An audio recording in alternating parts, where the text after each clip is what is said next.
Chapter 42. Jeremiah against everyone. Jeremiah 1. Being one of God's prophets was hard work. It may sound easy.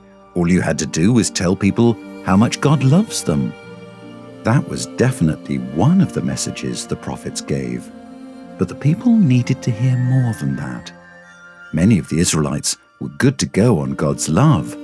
What they weren't very good at was loving God back. Time and time again, the Israelites decided to do things their own way. Actually, that's only half right. Time and time again, the Israelites decided to do things everyone else's way.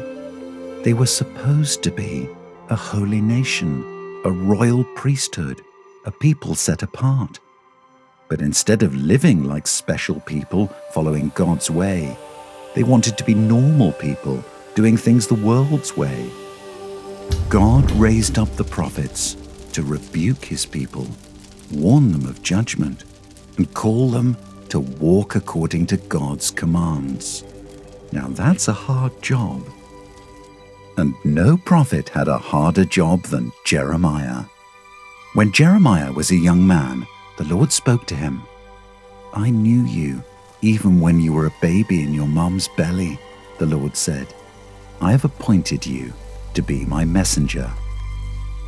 When Jeremiah said he couldn't do the job because he was too young, the Lord replied, "Do not be afraid.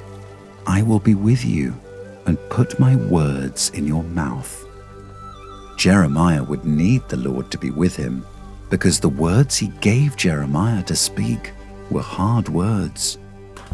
God showed Jeremiah a vision of a boiling pot from the north. It was a picture of the kingdoms of the north coming to attack Jerusalem. God was angry with the people of Judah. They had ignored his commands, worshipped other gods, and wandered from the good paths they used to walk in. Sounds like an unpopular message. And it was.